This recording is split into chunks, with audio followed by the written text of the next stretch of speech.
Well, thousands of protesters shut down Tehran's Grand Bazaar yesterday as the city saw its biggest protest since 2012. The demonstrators were protesting Iran's rising inflation and other economic problems. Police fired tear gas at the crowd as they protested outside Parliament. This came just a day after demonstrations forced two major shopping centers to close in the capital. Protests have been spreading in Iran since President Trump announced his decision to exit the U.S. nuclear deal with the country and restore sanctions. Joining us now with more is CBS News State Department reporter Kylie Atwood. Good to see you. You too. So explain what this protest is all about and what exactly people are protesting. Yeah, so it's a revival of the protests that we saw in December and January. And the bottom line is economic, as you said in the introduction here. I mean, we have seen growing and growing inflation in Iran and really high unemployment. Secretary Pompeo just last week tweeted that youth unemployment is 30%. I've talked to Iranian sources who say it's closer to 12 to 15. But either way you cut it, it's high unemployment. And these protesters are taking over the Grand Bazaar. They're chanting things like, "Leave Syria alone, pay attention to us." They're recognizing that their government is putting resources into destabilizing activities in the region and not necessarily investing in some things that would catapult their economic capabilities and future going forward. So they're frustrated. So President Trump pulls out of the Iranian deal in May, but it sounds like from what you're saying that these are problems that predated that decision. Did Trump's decision to pull out of the deal, did that have an impact, or did that just make things worse?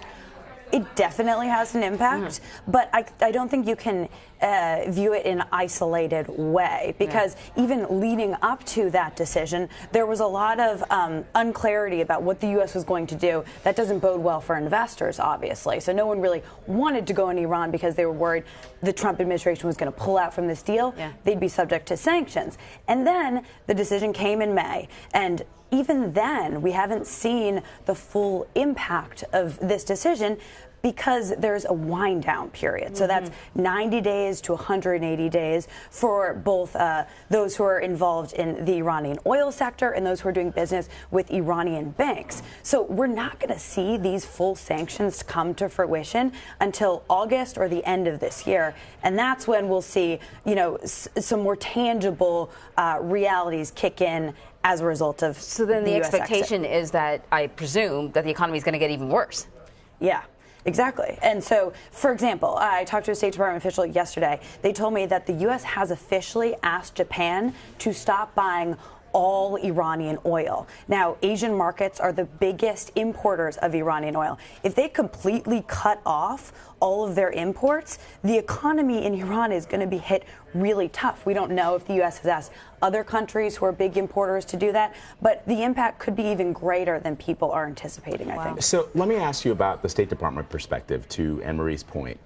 A destabilized Iran is just as dangerous as one that is, as you point out, that folks are protesting, active in the region, right? And that's the question. And we know that our allies, for example, in Saudi Arabia, don't like the Iranians either, right? The Israelis don't like the Iranians either. But I wonder if this, what we're seeing happening there on the ground, could potentially be dangerous for the United States as well, because a destabilized Iran can also lead to some unforeseen circumstances.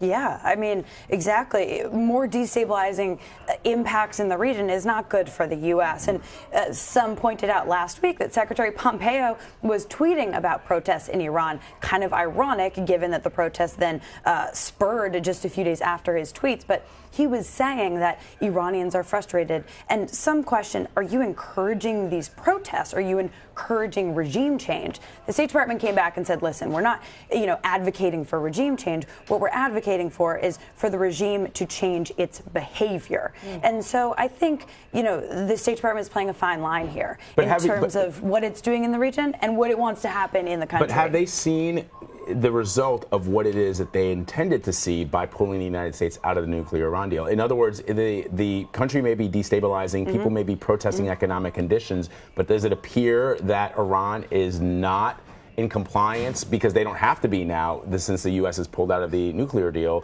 with regards to their nuclear capabilities? Well, ironically, the deal still stands. The U.S. is out, but everyone else is still in.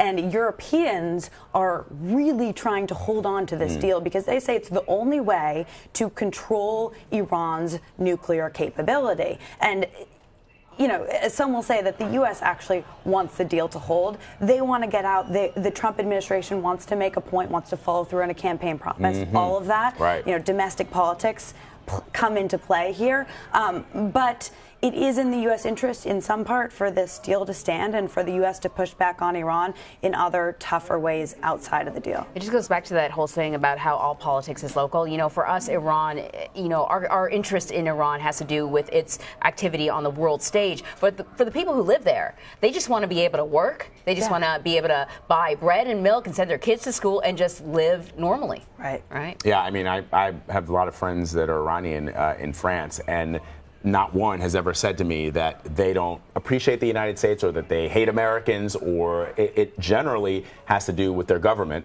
and not all Iranians are in support of this theocracy. No. Yeah. Kylie Atwood, always great to have you here on set with us. Thank you very much. Appreciate it.